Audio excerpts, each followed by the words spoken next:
देखिए, आज के इस लेक्चर में हम एक नया चैप्टर आरंभ करने जा रहे हैं और उस चैप्टर का नाम है issue of debentures.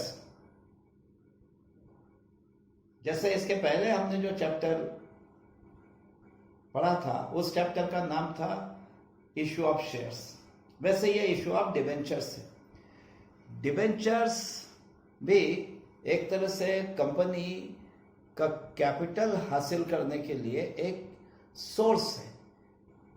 It is also a source of business finance. Company अपने बिजनेस के लिए जो फाइनेंस इकट्ठा करती है, जो पैसा इकट्ठा करती है, वो फाइनेंस इकट्ठा करने का एक सोर्स जैसे शेयर्स था। जिस तरह से कंपनी शेयर्स इशू करके अपने बिजनेस के लिए कैपिटल इकट्ठा करती थी, वैसा अपने बिजनेस के लिए लगने वाला पैसा, बिजनेस के लिए लगने वाला फाइनेंस कंपनी डिबेंचर इशू करके भी इकट्ठा करती है। तो डिबेंचर भी शेयर्स की तरह ही एक इंस्ट्रूमेंट है, लेकिन डिबेंचर्स और शेयर्स में जो अंतर है वो ये है कि जो व्यक्ति किसी कंपनी के शेयर्स बाय करता है वो ऐसा माना जाता है कि कंपनी का ओनर बन जाता है। ठीक है, वो कंपनी के ओनर्स में से एक होता है। ठीक है, वो कंपनी के ओनरशिप में शामिल हो जाता है। ठीक है, और शेयर्स बाय करने वाले व्यक्ति का जो कंट्रीब्यूशन होता है कंपनी के शेयर कैपिटल में, मतलब शेयर्स बाय करके जितना अमाउंट उसने कंपनी को दिया है वो कंपनी का परमानेंट कैपिटल कहलाता है। कंपनी उस अमाउंट को शेयर होल्डर को अपने लाइफ टाइम में वापस नहीं करती है, बशर्ते कि इक्विटी शेयर्स हो। इक्विटी शेयर इशू करके कंपनी ने जो भी कैपिटल इकट्ठा किया है, जिन लोगों को कंपनी ने इक्विटी शेयर इशू किए हैं और इक्विटी शेयर इशू करके जिन लोगों से फंड्स इकट्ठा किए कंपनी ने, उन लोगों का पैसा, उन शेयर होल्डर का पैसा कंपनी अपने लाइफ टाइम में कभी भी शेयर होल्डर्स को वापस नहीं करती है। ठीक है, इक्विटी शेयर इसका मतलब रिडीमेबल नहीं होते। रिडीमेबल का मतलब कंपनी उनका कभी शेयर होल्डर को रीपेमेंट नहीं करती, लाइफ टाइम में नहीं करती है। मतलब कंपनी यदि बंद हो जाए तो ही शेयर होल्डर को इक्विटी शेयर का पैसा कंपनी लौटाती है, अदरवाइज कंपनी इक्विटी शेयर का पैसा शेयर होल्डर को अपने लाइफ टाइम में नहीं लौटाती। लेकिन डिबेंचर इशू करके कंपनी जो फंड्स इकट्ठा कर रही है वो रिपेबल होते हैं। वो एक निश्चित अवधि के लिए, निश्चित पीरियड के लिए ले जाते हैं, क्योंकि डिबेंचर इशू करके जो भी फंड्स कंपनी इकट्ठा करती है अपने बिजनेस के लिए, वो ऐसा माना जाता है कि कंपनी लोगों से लोन ले रही है। कंपनी जिस किसी को भी डिबेंचर इशू कर रही है और जो भी व्यक्ति कंपनी से डिबेंचर बाय कर रहा है, वो ऐसा माना जाता है कि डिबेंचर बाय करके वो कंपनी को लोन दे रहा है। और इस तरह से कंपनी डिबेंचर इशू करके लोन ले रही है लोगों से। किसी एक फाइनेंशियल इंस्टीट्यूट या बैंक से लमसम बहुत बड़ा अमाउंट एक साथ लोन के रूप में लेने की बजाय कंपनी डिबेंचर इशू करके कई लोगों से थोड़ा थोड़ा लोन लेती है। ठीक है, हर वो व्यक्ति जो कंपनी का डिबेंचर बाय कर रहा है, मान लीजिए वो जितने अमाउंट के डिबेंचर बाय कर रहा है उतना अमाउंट वो कंपनी को लोन दे रहा है। और क्योंकि ये लोन है, डिबेंचर इशू करके इकट्ठा किए गए funds, they are just like loan. उनको डेप्ट भी कहा जाता है, डेप्ट कैपिटल या बोरोड कैपिटल कहा जाता है, क्योंकि ये कंपनी के लिए है तो कैपिटल ही, लेकिन ये डेप्ट या बोरोड कैपिटल इसलिए कहलाता है कि ये लोन है कंपनी पर। और क्योंकि ये लोन है तो लोन का तो रिपेमेंट भी करना पड़ता है, तो इसलिए कंपनी को ये डिबेंचर्स का कभी ना कभी रिपेमेंट भी करना पड़ता है। मतलब जिन लोगों को डिबेंचर इशू करके कंपनी ने फंड्स इकट्ठा किए थे, उन लोगों को एक निश्चित अवधि के बाद उनका जो भी पैसा डिबेंचर इशू करके लिया था कंपनी ने, ठीक है, वो कंपनी वापस लौटाती है। जैसा लोन किसी से लिया जाता है तो लोन का अमाउंट कुछ समय पश्चात जिससे लोन लिया है उसे लौटाना पड़ता है, उसी तरह डिबेंचर इशू करके लोगों से जो भी अमाउंट कंपनी ने इकट्ठा किया था वो भी एक तरह से लोन ही है, इसलिए वो अमाउंट कुछ समय पश्चात जिसका है उससे कंपनी रीपे करती है, जिसको कहा जाता है रिडिम्पशन ऑफ डिबेंचर। और दूसरा एक फर्क डिबेंचर और शेयर्स में यह भी है कि शेयर्स पे शेयर होल्डर को जो रिटर्न मिलता है कंपनी से वो होता है डिविडेंड, और वो निश्चित नहीं होता, वो कंपनी को होने वाले प्रॉफिट पे निर्भर करता है। प्रॉफिट ज़्यादा हो तो डिविडेंड ज़्यादा मिल सकता है, कम हो तो कम मिल सकता है। प्रॉफिट ना हो तो डिविडेंड मिलता ही नहीं है शेयर होल्डर को, ठीक है। तो डिविडेंड का निश्चित नहीं है, कम भी हो सकता है, ज़्यादा भी हो सकता है, किसी वर्ष नहीं भी मिल सकता है। लेकिन डिबेंचर होल्डर को डिबेंचर पर कंपनी की ओर से इंटरेस्ट मिलता है, क्योंकि डिबेंचर इशू करके जो फंड्स कंपनी इकट्ठा कर रही है एक तरह से लोन ले रही है लोगों से, और लोन पर इंटरेस्ट देना तो जरूरी है, चाहे कंपनी को प्रॉफिट हो या लॉस हो।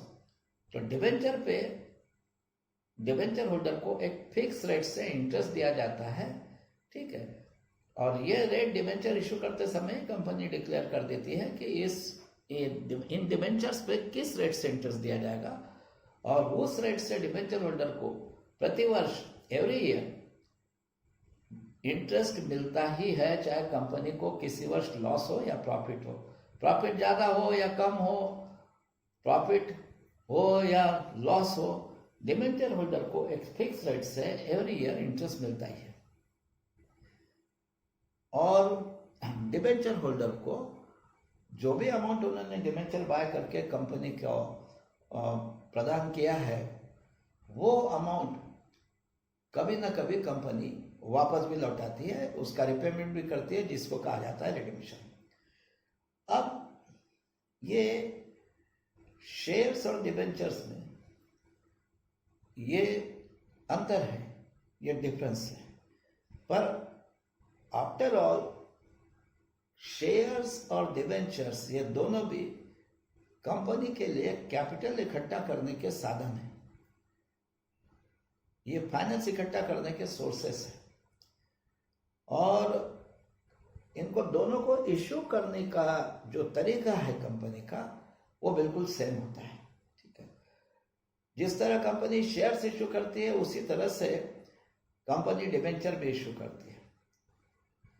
शेयर्स इश्यू करके जिस तरह से फंड्स इकट्ठा किए जाते हैं बिजनेस के लिए, उसी तरह से डिबेंचर इश्यू करके यानी पब्लिक को डिबेंचर सेल करके कंपनी फंड्स इकट्ठा करती है।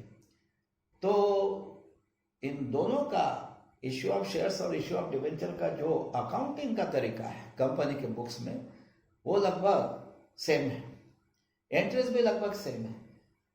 केवल ये होता है कि इश्यू ऑफ शेयर से संबंधित जो एंट्रीज होती है, ऐसा समझ लीजिए कि अधिकांश जगह पे जहां इश्यू ऑफ शेयर से संबंधित एंट्रीज में शेयर वर्ड का यूज होता है, शेयर शब्द का उपयोग होता है, बस इश्यू ऑफ डिबेंचर में शेयर शब्द की जगह पे डिबेंचर शब्द का उपयोग किया जाता है, ठीक है।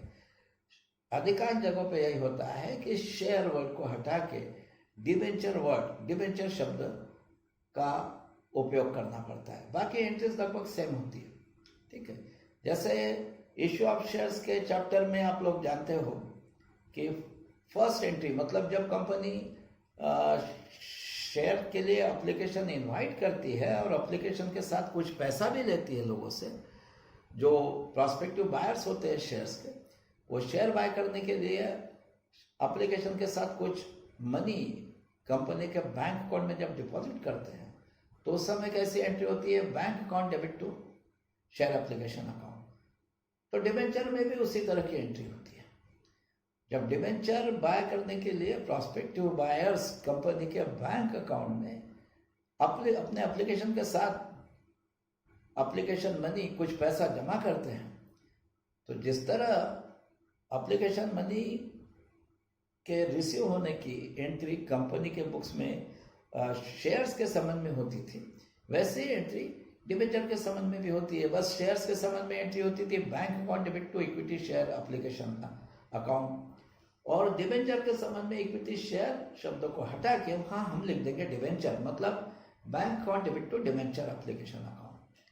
अब जिस तरह से शेयर्स लमसम पेमेंट बेसिस पे भी इशू किए जाते थे और इंस्टॉलमेंट पेमेंट बेसिस पे भी, मतलब यदि कंपनी शेयर का पूरा इशू प्राइस एप्लीकेशन के साथ ही ले लेती थी लोगों से, तो हम कहते थे कि ये issue of shares on lump sum payment basis है। और यदि शेयर्स का इशू प्राइस इंस्टॉलमेंट में लेती थी कंपनी, तो हम कहते थे ये issue of shares on instalment payment basis है। तो उसी तरह डिबेंचर का भी इशू प्राइस यदि कंपनी एप्लीकेशन के साथ ही ले रही है, एंटायर इशू प्राइस एप्लीकेशन के साथ ही ले रही है लोगों से, तो उसे कहा जाएगा issue of debentures at lump sum payment basis. और यदि डिबेंचर का इशू प्राइस पूरा के पूरा एप्लीकेशन के साथ न लेते हुए उसे इंस्टॉलमेंट में ले रही है लोगों से, डिबेंचर होल्डर से इंस्टॉलमेंट में ले रही है कंपनी, तो उससे कहा जाएगा issue of debentures on instalment payment basis. ठीक है। और बहुत सारी सिमिलरिटीज है शेयर्स और डिबेंचर में अकाउंटिंग की दृष्टि से। एक सिमिलरिटी तो मैंने अभी आपको बता दिया कि जिस तरह शेयर्स इंस्टॉलमेंट पेमेंट बेसिस और लमसम पेमेंट बेसिस पे इशू होते हैं, उसी तरह डिबेंचर भी इंस्टॉलमेंट पेमेंट बेसिस और लमसम पेमेंट बेसिस पे इशू किए जाते हैं। दूसरा, जिस तरह से शेयर्स एट पार और एट प्रीमियम इशू होते हैं, उसी तरह डिबेंचर भी एट पार और एट प्रीमियम इशू होते हैं। मतलब डिबेंचर का जो फेस वैल्यू है, यदि कंपनी जितना डिबेंचर का फेस वैल्यू है उसी कीमत पर, उसी प्राइस पर अगर लोगों को अपने डिबेंचर बेच रही है, तो कहा जाएगा issue of debentures at par. और यदि फेस वैल्यू से ज्यादा कीमत पर कंपनी डिबेंचर बेच रही है, लोगों को इशू कर रही है, तो उसे कहा जाएगा issue of debentures at premium. पे इशू नहीं हो सकते, री इशू जरूर हो सकते हैं प्रॉफिटेड शेयर्स, लेकिन फ्रेश शेयर्स डिस्काउंट पे इशू नहीं हो सकते, लेकिन डिबेंचर इशू हो सकते हैं डिस्काउंट पे। तो डिबेंचर का इशू एट पार भी हो सकता है, एट प्रीमियम भी हो सकता है, एट डिस्काउंट भी हो सकता है। और debentures on lump sum payment basis भी इशू हो सकते हैं, ऑन इंस्टॉलमेंट पेमेंट बेसिस भी इशू हो सकते हैं। तो आज हम एक क्वेश्चन यहाँ ऐसा देखेंगे जिसमें डिबेंचर्स लमसम पेमेंट बेसिस पे इशू किए जा रहे हैं, और इशू करते समय यहाँ पे अलग अलग केसेस दिए हैं इस क्वेश्चन में। एक केस में ऐसा मान के डिबेंचर इशू करना है कि कंपनी के डिबेंचर्स एट पार इशू हो रहे हैं, दूसरे में ऐसा मानना है कि कंपनी के डिबेंचर्स प्रीमियम पे इशू किए जा रहे हैं, और तीसरे केस में ऐसा मानना है कि कंपनी अपने डिबेंचर डिस्काउंट पे इशू कर रही है। देखिए अब क्वेश्चन कैसा है। Vijayshree limited company invited applications for issue of 5,008% debentures of ₹100 each, payable fully with application only. The issue was fully subscribed and allotment was made to all the applicants duly. Pass necessary general entries in the following cases. If the debentures are issued at par, if the debentures are issued at premium of 10% per debenture, and if the debentures are issued at discount of 10% per debenture. ये तीन अलग अलग cases है। ये तीनों अलग अलग cases में आपको इशू ऑफ डिबेंचर्स से संबंधित एंट्रीज करना है। ठीक है, तो देखिए हम आज के इस क्वेश्चन की एंट्रीज आरंभ करेंगे।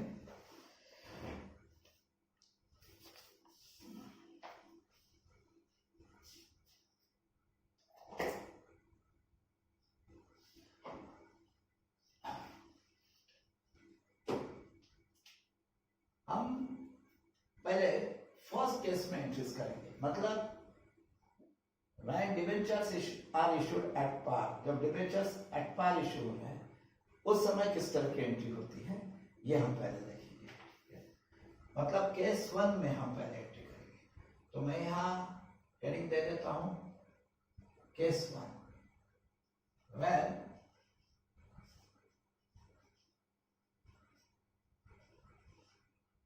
debentures are issued at par.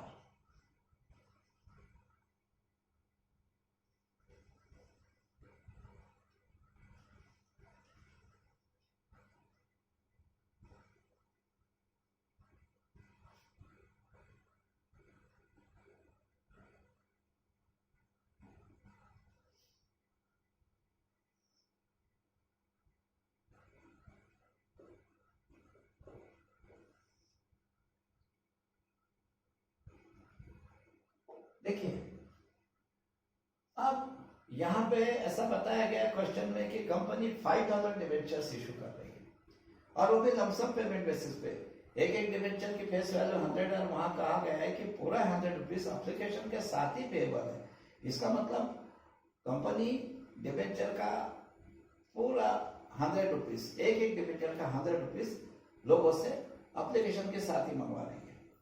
मतलब हम lump sum payment basis debenture issue किया जा रहा है और कंपनी ने 5000 डिवेंचर्स के लिए एप्लीकेशन इनवाइट किए थे और इशू फुली सब्सक्राइब हुआ, ऐसा वहां कहा गया। इसका मतलब एप्लीकेशन भी 5000 डिवेंचर्स के लिए आए। अब 5000 डिवेंचर्स के लिए एप्लीकेशन आए और एक एक डिवेंचर का 100 रुपीज कंपनी के बैंक अकाउंट में आ गया। तो फिर 5000 डिवेंचर्स का टोटल अमाउंट कंपनी के बैंक अकाउंट में कितना आ रहा है? 5000 डिवेंचर्स इंटू 100, 5 लाख रुपीज। तो जब कंपनी के बैंक अकाउंट में डिवेंचर का एप्लीकेशन मनी आएगा, जैसे शेयर के चैप्टर में करते थे, जब शेयर का एप्लीकेशन मनी कंपनी के बैंक अकाउंट में आता था तो बैंक अकाउंट डेबिट होता था, वैसे डिवेंचर का भी एप्लीकेशन मनी जब बैंक अकाउंट में आएगा कंपनी के, बैंक अकाउंट डेबिट किया जाएगा। तो मैं यहाँ बैंक अकाउंट को 5 लाख से डेबिट कर देता हूँ।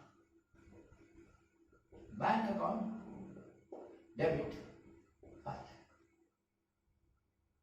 अब फर्स्ट एंट्री में हम जैसा शेयर के चैप्टर में, यदि शेयर भी लमसम पेमेंट बेसिस पे इशू हो रहा है, मतलब शेयर का पूरा इशू प्राइस कंपनी अगर एप्लीकेशन के साथ ही लेती है, तो हम क्या करते हैं? फर्स्ट एंट्री, जितना एप्लीकेशन मनी शेयर्स का बैंक अकाउंट में आता है कंपनी के, bank account debit to equity share application and allotment account, इस तरह की एंट्री करते हैं। क्योंकि देखिए, जब लमसम पेमेंट बेसिस पे शेयर इशू हो रहे हो तो ये फर्स्ट एंट्री जो होती है, इसमें ये bank account debit to equity share application account इस तरह की नहीं होती। वो इक्विटी शेयर एप्लीकेशन अकाउंट का टाइटल वहां पे होता है equity share application and allotment account. यदि शेयर्स इंस्टॉलमेंट पेमेंट बेसिस पे इशू हो रहे हो तो फिर वो फर्स्ट एंट्री में जो अकाउंट हम क्रेडिट करते हैं उसको इक्विटी शेयर एप्लीकेशन अकाउंट कहा जाता है। ठीक है, क्योंकि वहां इक्विटी अलॉटमेंट, शेयर अलॉटमेंट अलग इंस्टॉलमेंट है और शेयर एप्लीकेशन अलग इंस्टॉलमेंट है। ठीक है, यदि shares lump sum payment basis, instalment payment basis पे इशू किया जा रहा हो तो फिर वो फर्स्ट एंट्री कैसी होती है? Bank account debit to equity share application account. ठीक है, क्योंकि वहां एप्लीकेशन का इंस्टॉलमेंट अलग है, अलॉटमेंट का अलग है। लेकिन अगर लमसम पेमेंट बेसिस पे शेयर्स इशू होते हैं तो फिर फर्स्ट एंट्री में क्या, किस तरह की होती है? Bank account debit to equity share application and allotment account. तो यहां पे भी यदि डिवेंचर लमसम पेमेंट बेसिस पे इशू हो रहा है, एंट्री वैसी होगी, बस आपको शेयर के जगह डिवेंचर वर्ड लिखना है, इक्विटी शेयर के जगह डिवेंचर। अब जैसे हमने बैंक अकाउंट डेबिट कर दिया, बैंक अकाउंट डेबिट होगा। अब जैसे शेयर के चैप्टर में होता था bank account debit to equity share application and allotment account, यहाँ पे bank account debit to debenture application and allotment account, इस तरह की एंट्री होगी। इक्विटी शेयर वर्ड के जगह हम डिवेंचर वर्ड लिख देंगे। ठीक है, bank account debit final to debenture application allotment account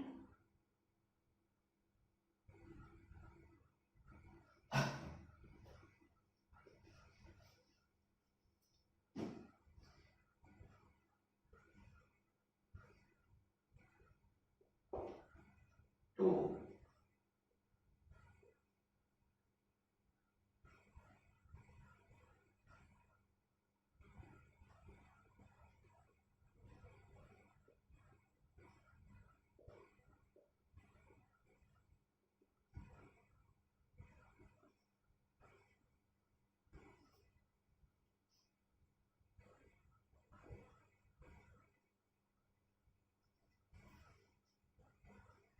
देखिए, bank account debit 5 lakh to debenture application and allotment account 5 lakh.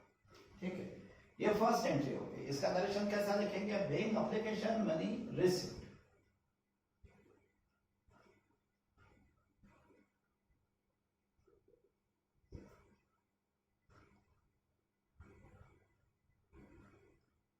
अब जैसा इश्यू ऑफ शेयर्स के चैप्टर में जो फर्स्ट एंट्री में application money equity share application account में क्रेडिट किया जाता था, इसको सेकंड एंट्री में वहां से इक्विटी शेयर कैपिटल अकाउंट में ट्रांसफर किया जाता था। और उस समय एंट्री होती थी equity share application account debit to equity share capital account. बशर्ते कि इशू फुली सब्सक्राइब हो, कोई इशू और सब्सक्राइब ना हो और एप्लीकेशन मनी में कोई प्रीमियम इंक्लूड ना हो, तो फिर सेकंड एंट्री मतलब एप्लीकेशन मनी को शेयर कैपिटल अकाउंट में ट्रांसफर करते समय कैसे एंट्री होती थी, equity share application account with two equity share capital account. अब यहाँ पे भी ये जो एप्लीकेशन के साथ आया हुआ मनी है जिसे हमने फर्स्ट एंट्री में debenture application and allotment account में क्रेडिट किया है, इसे बाद में डिबेंचर अकाउंट में ट्रांसफर करना होता है। अब डिबेंचर अकाउंट में ट्रांसफर करते समय कैसे एंट्री होगी, जैसा application money equity share application account से शेयर के कैपिटल में इक्विटी शेयर एप्लीकेशन अकाउंट से इक्विटी शेयर कैपिटल अकाउंट में ट्रांसफर करते समय हम एंट्री करते थे equity share application account debit to equity share capital account.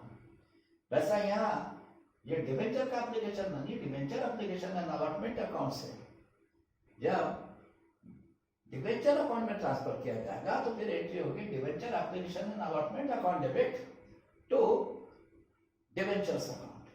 ठीक है, देखिए मतलब जितने अमाउंट से फर्स्ट एंट्री में debenture application and allotment account को क्रेडिट किया है वो उतना ही अमाउंट अब वहां से रिवर्स करने के लिए हम debenture application and allotment account को सेकंड एंट्री में डेबिट कर देंगे और उस अमाउंट को फिर डिबेंचर अकाउंट में क्रेडिट कर देंगे। ठीक है, क्योंकि डिबेंचर एक लायबिलिटी है, डिबेंचर एक लोन है और लायबिलिटी जब क्रिएट होती है इंक्रीज होती है बिजनेस में तो वो क्रेडिट होती है। यहाँ जब कंपनी डिबेंचर इशू करके 5 लाख रुपीज लोगों से इकट्ठा कर रही है, ये लोन है, ये कंपनी में एक लायबिलिटी क्रिएट हो गई है और लायबिलिटी क्रेडिट होना चाहिए, इसलिए इसको डिबेंचर अकाउंट में क्रेडिट किया जाएगा। पर फर्स्ट एंट्री में डिबेंचर अकाउंट में एकदम से क्रेडिट नहीं किया जाता, इसलिए कि कभी अगर इशू और सब्सक्राइब हो जाता है तो हो सकता है कि कुछ लोगों का जो एप्लीकेशन मनी है वो लौटाना पड़ेगा, उसी कंपनी रखेगी नहीं, उन लोग कुछ लोगों को उनके एप्लीकेशन रिजेक्ट करना पड़ेंगे और सब्सक्रिप्शन के केस में उनका मनी लौटाना पड़ेगा, उनको डिबेंचर इशू नहीं किए जा सकेंगे, तो उनका जो एप्लीकेशन मनी है वो डिबेंचर अकाउंट में ट्रांसफर नहीं हो सकेगा। और इसलिए फर्स्ट एंट्री में जितना एप्लीकेशन मनी आया है जिसको हमने debenture application and allotment account में क्रेडिट किया है, ठीक है, वो debenture application and allotment account में फर्स्ट एंट्री में क्रेडिट करने का कारण ही वो है कि उसे एकदम से डिबेंचर अकाउंट में हम क्रेडिट नहीं कर सकते। हो सकता है उसमें से कुछ अगर इशू और सब्सक्राइब हो जाए तो कुछ लोगों को जिनके डिबेंचर एप्लीकेशन रिजेक्ट किए जाएंगे उनका मनी तो वापस लौटाना पड़ेगा, उनका पैसा लौटाना पड़ेगा, वो डिबेंचर अकाउंट में ट्रांसफर नहीं हो पाएगा। इसलिए फर्स्ट एंट्री में एकदम से हम डिबेंचर अकाउंट क्रेडिट नहीं करते। हाँ, अब जैसे यहाँ तय हो गया कि भाई 5,000 डिबेंचर इशू करना थे और 5,000 के लिए एप्लीकेशन आए तो ये जो 5 लाख है ये एक्जैक्टली उतने ही डिबेंचर का अमाउंट है जितने कंपनी इशू करना चाहती थी, तो आप ये पूरा 5 लाख हम डिबेंचर अकाउंट में ट्रांसफर कर सकते हैं। तो ट्रांसफर करते समय कैसी एंट्री होगी, पहले यदि इसको हमने फर्स्ट एंट्री में debenture application and allotment account में क्रेडिट किया है तो वहां से पहले रिवर्स करेंगे, उसके लिए debenture application and allotment account को डेबिट करेंगे।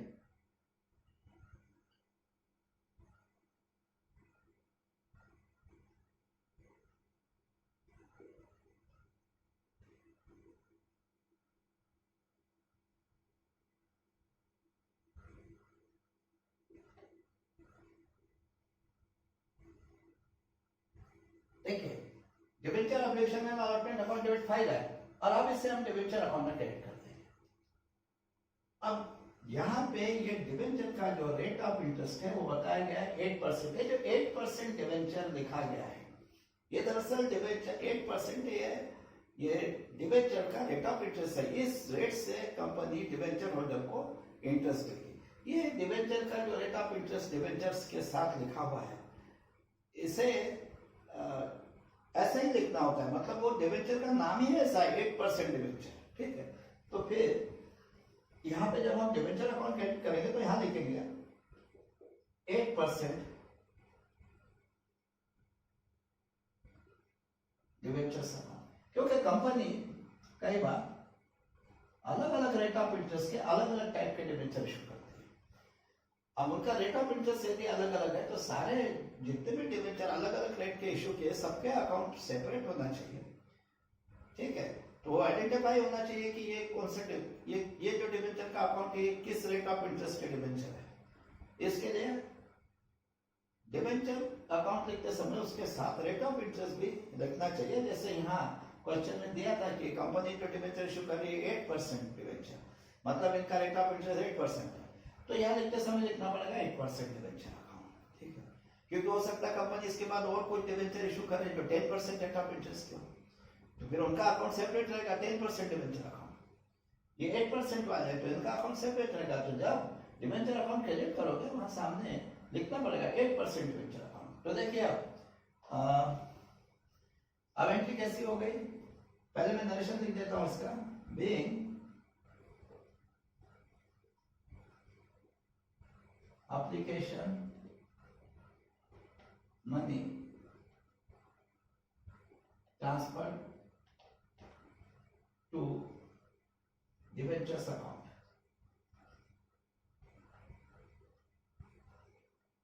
देखिए ये फर्स्ट केस में मतलब when debentures are issued at par, उस केस में दो एंट्री होगी केवल, एक तो एप्लीकेशन मनी जब बैंक अकाउंट में आया उसकी एंट्री, और बाद में सब डिविजन मनी को जब डिवेंचर अकाउंट में ट्रांसफर किया जाएगा उसकी एंट्री।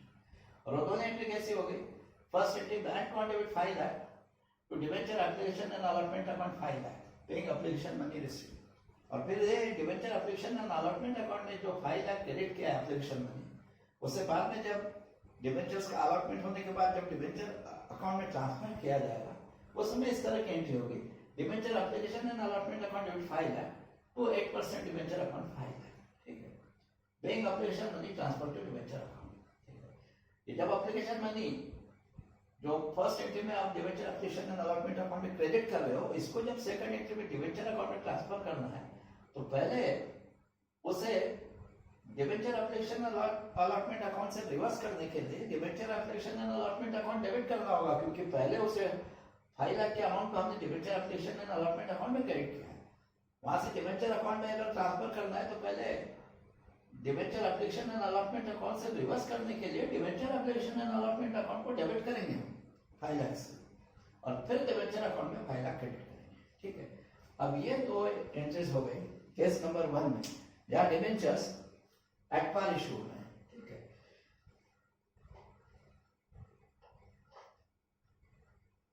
अब इसके बाद केस 2,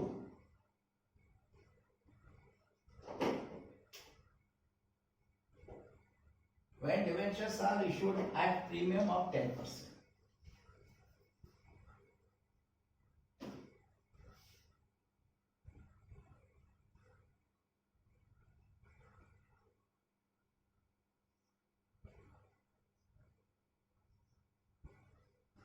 अब जब कंपनी अपने डिवेंचर 10% प्रीमियम पे इशू कर रही है उस समय कैसे एंट्री होगी,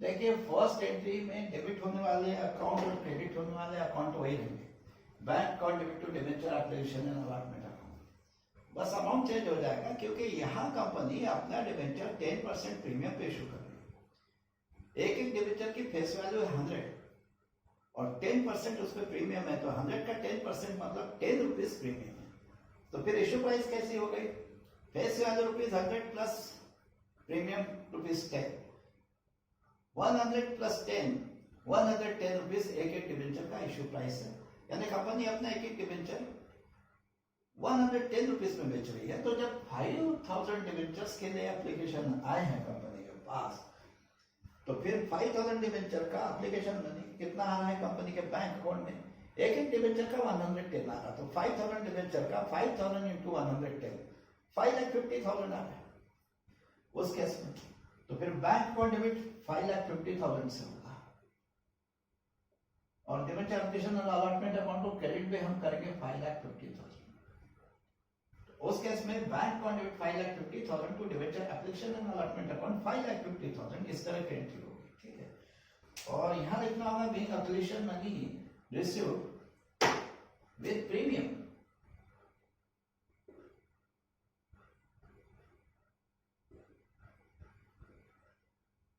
अब मतलब फर्स्ट एंट्री होगी bank account debit 5,50,000 to debenture application and allotment account 5,50,000। अब ये 5,50,000 जिसको आपने फर्स्ट एंट्री में debenture application and allotment account में क्रेडिट किया है, अब ये पूरा की पूरा 5,50,000 सेकंड एंट्री में डिवेंचर अकाउंट में क्रेडिट नहीं किया जा सकता, मतलब ये इंटायर 5,50,000 डिवेंचर अकाउंट में ट्रांसफर नहीं हो सकता, क्योंकि ये 5,50,000 में से 50,000 रुपीज तो प्रीमियम का है।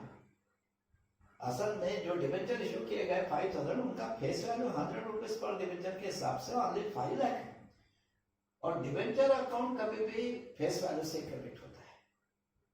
डिवेंचर अकाउंट मतलब फेस वैल्यू से क्रेडिट होता है, जैसा कि शेयर के कैपिटल में होता था। Equity share capital account only shares के फेस वैल्यू से क्रेडिट होता था। प्रीमियम का amount equity share capital account में क्रेडिट नहीं होता था, वो सिर्फ प्रीमियम अकाउंट में क्रेडिट होता था। वैसे यहाँ भी डिवेंचर अकाउंट केवल डिवेंचर के फेस वैल्यू से क्रेडिट होगा, प्रीमियम का अमाउंट डिवेंचर अकाउंट में क्रेडिट नहीं होगा, उसे सेकेंडरी प्रीमियम अकाउंट में क्रेडिट करना पड़ेगा। तो अभी 5,50,000 जो यहाँ पे एप्लीकेशन मनी आया है, इसमें डिवेंचर का फेस वैल्यू का अमाउंट तो ऑनली 5 लाख है, 5,000 इंटू 100, और 50,000 तो प्रीमियम का अमाउंट है। प्रीमियम है पर शेयर रुपीज 10, तो 5,000 शेयर का होगा, 5,000 इंटू 10 50,000, 50,000 तो प्रीमियम का इंक्लूड है इसमें, इसलिए वो पूरा 5,50,000 डिवेंचर अकाउंट में ट्रांसफर नहीं हो सकता। उसमें से केवल 5 लाख मतलब 5,000 डिवेंचर का फेस वैल्यू 5 लाख केवल डिवेंचर अकाउंट में ट्रांसफर हो सकता है, उसे डिवेंचर अकाउंट में क्रेडिट करेंगे, और जो 50,000 प्रीमियम का अमाउंट है वो सेकेंडरी प्रीमियम अकाउंट में क्रेडिट करेंगे। तो फिर आप ये सेकंड एंट्री थोड़ी सी मिल जाए, ठीक है। इसमें आप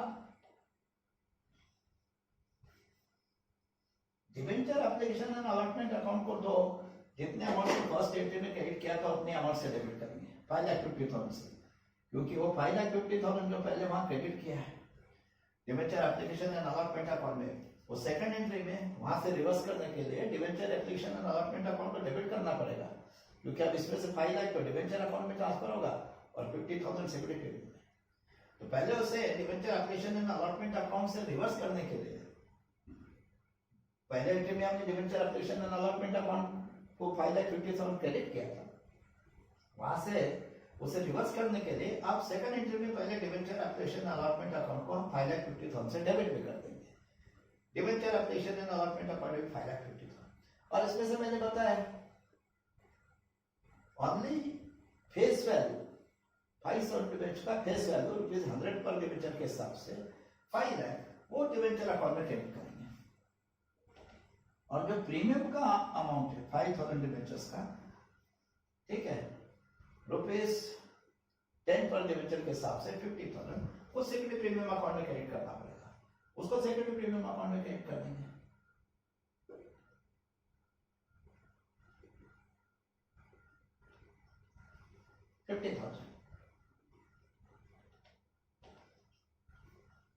और इसका नरेशन होगा बीइंग एप्लीकेशन मनी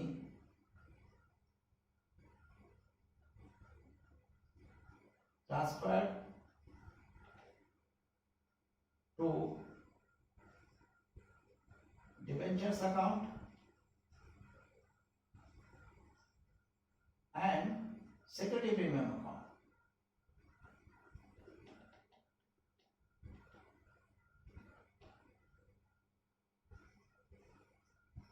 ठीक है, चलो तो देखिए ये इस केस में केस 2 में फर्स्ट एंट्री कैसी हो गई, bank contribute 5,50,000 to debenture application and allotment account 5,50,000, ठीक है। और second entry debenture application and allotment account 5,50,000 to 8% debenture account 5 lakh to secondary premium account 50,000, ठीक है। ये केस नंबर 2 में डिवेंचर के इशू से रिलेटेड एंट्रीज होती है।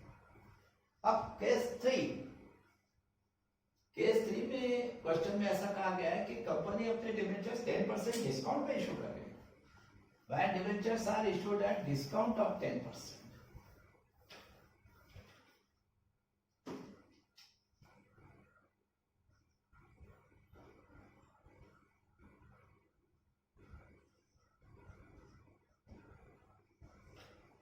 ऐसा केस में क्या होगा, देखिए कंपनी अपने डिवेंचर्स 10% डिस्काउंट पे इशू कर रही है। डिस्काउंट पे कोई चीज जब सेल होती है तो आप जानते हो कि उसकी जो प्राइस है उससे कम प्राइस में सेल की जाती है, इसका मतलब कंपनी अपने डिवेंचर्स यदि डिस्काउंट पे सेल कर रही है, पब्लिक को इशू कर रही है, तो जितना उसका फेस वैल्यू उससे कम प्राइस पे इशू कर रही है, 10% डिस्काउंट पे इशू कर रही है। एक एक डिवेंचर का फेस वैल्यू 100 है, तो इसका मतलब कंपनी 100 के बजाय 100 का 10% ₹10 डिस्काउंट पे यदि इशू कर रही है, तो 100 का डिवेंचर्स का मतलब 100 माइनस 10, 90 रुपीज पर डिवेंचर के हिसाब से इशू कर रही है। 100 का डिवेंचर 100 के बजाय 90 में इशू कर रही है, ठीक है, 10% डिस्काउंट। लोगों को 90 रुपीज में एक एक डिवेंचर सेल कर रही है। तो फिर यदि 90 रुपीज में एक एक डिवेंचर सेल हो रहा है, तो फिर 5000 डिवेंचर्स का कितना एप्लीकेशन मनी आएगा? एक एक डिवेंचर लोग 90 में खरीदेंगे, तो एप्लीकेशन के साथ एक एक डिवेंचर का केवल 90 रुपीज कंपनी के बैंक अकाउंट में आएगा, ठीक है। आप कंपनी के बैंक अकाउंट में एक एक डिवेंचर का 90 रुपीज ही आ रहा है। 5000 डिवेंचर के लिए एप्लीकेशन आया, तो 5000 डिवेंचर का हो रहा है 5000 इंटू 90, 4,50,000। तो बैंक अकाउंट में ऐसे केस में सिर्फ 4,50,000 से डेबिट होगा, बैंक अकाउंट में 4,50,000, और debenture application and allotment account में 4,50,000 से ही क्रेडिट होगा। जितना से जितने अमाउंट से बैंक अकाउंट डेबिट हुआ है, उतने अमाउंट से debenture application and allotment account को क्रेडिट करना होगा।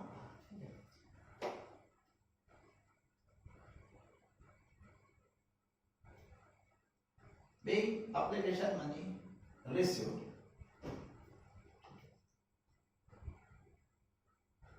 being application money received at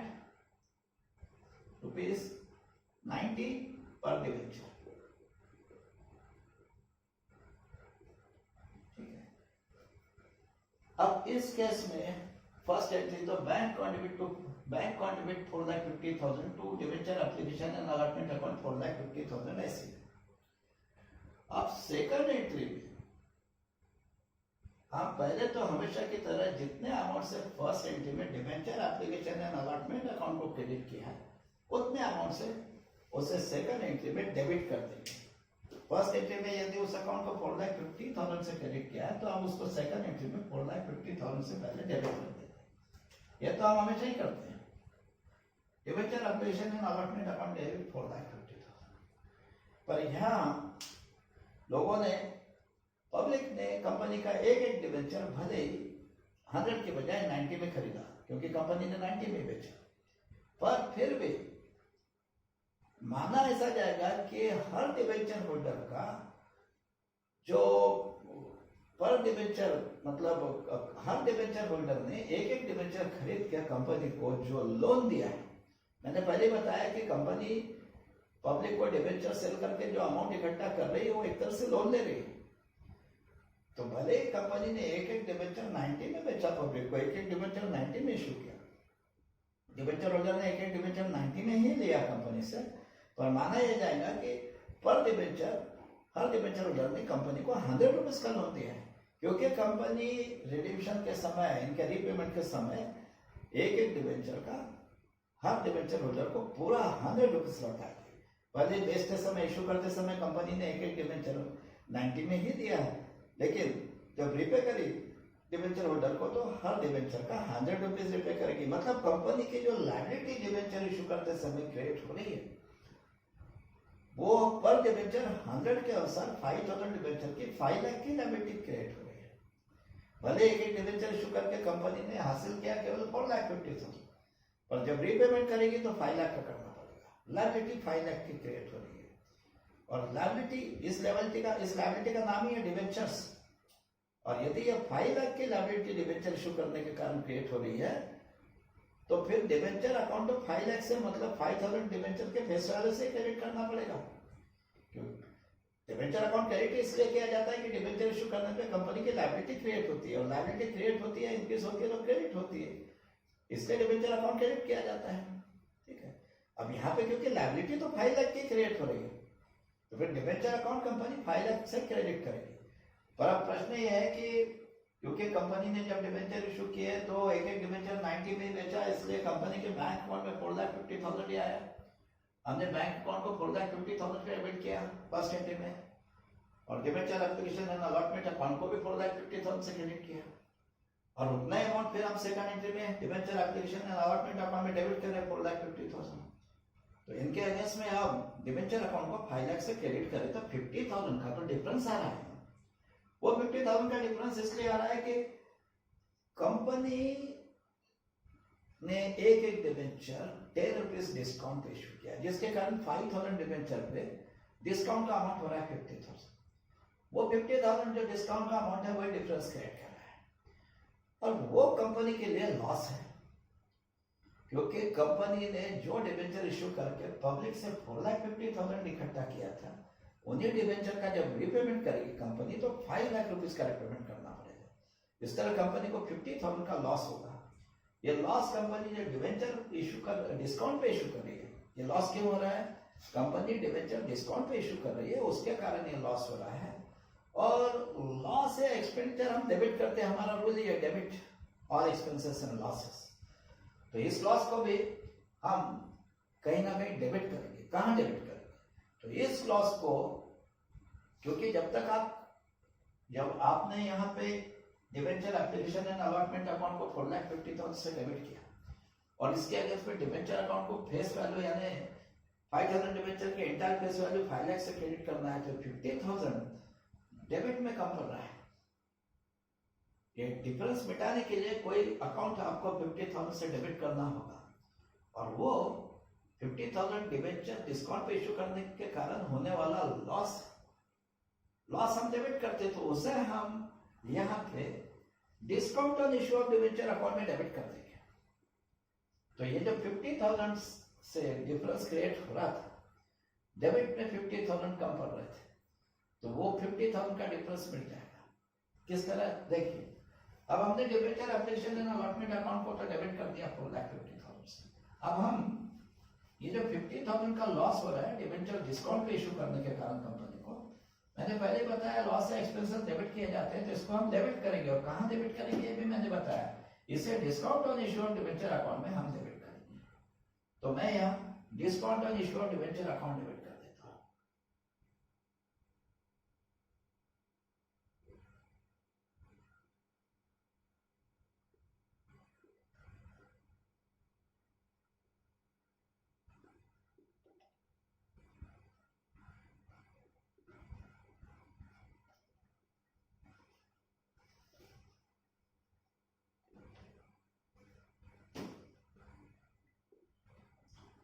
देखिए, मैंने दो अकाउंट डेबिट कर दिए, debenture application and allotment account with 4,50,000, साथ में एक और अकाउंट डेबिट कर दिया, discount on issue of debenture account में 50,000।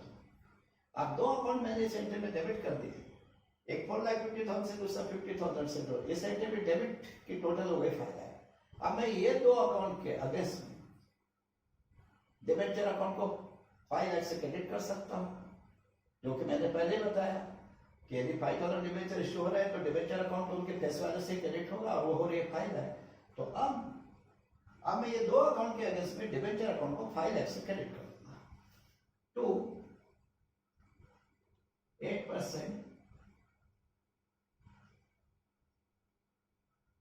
डिबेंचर्स अकाउंट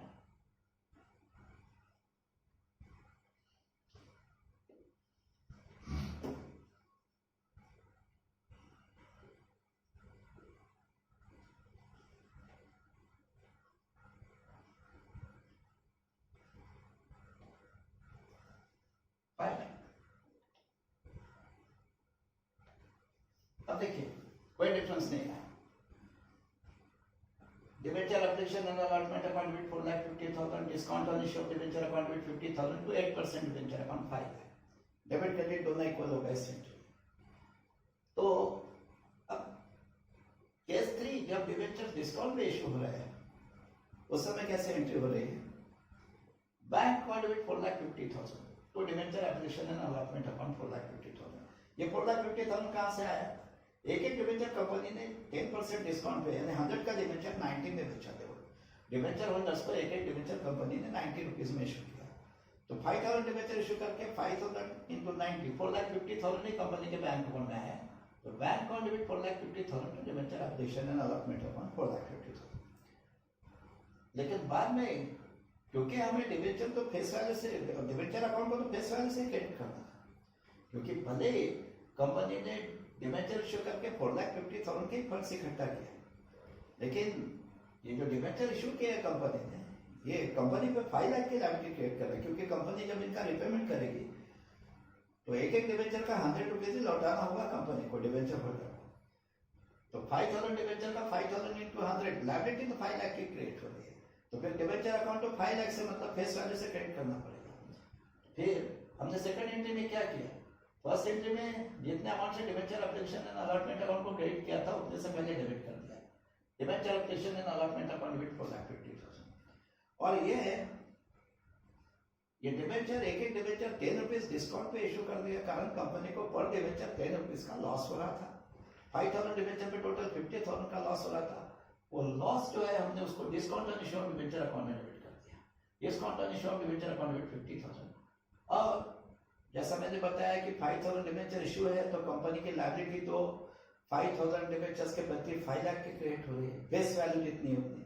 तो फिर डिवेंचर अकाउंट 5 लाख से क्रेडिट करना चाहिए, तो मैंने डिवेंचर अकाउंट को 5 लाख से क्रेडिट कर दिया। तो अब ये दोनों एंट्री कैसी होगी, इसका नरेशन और लिख लेते हैं, ठीक है। सेकंड एंट्री का being application money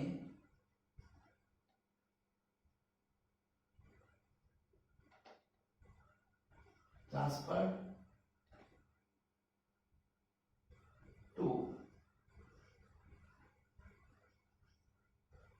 debentures account and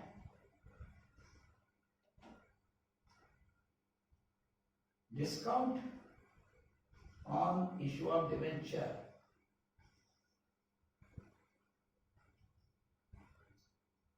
adjusted।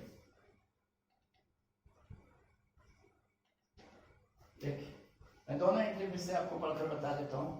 Case 3 में जो दो एंट्रीज हुई है वो ऐसी हुई है। फर्स्ट एंट्री बैंक को debit 4,50,000 to debenture application and allotment account 4,50,000 being application money received at ₹90 per debenture। और second entry debenture application and allotment account debit 4,50,000 discount on issue of debenture account debit 50,000 to 8% debenture account 5 lakh being application money transfer to debenture account and discount on issue of debenture adjusted.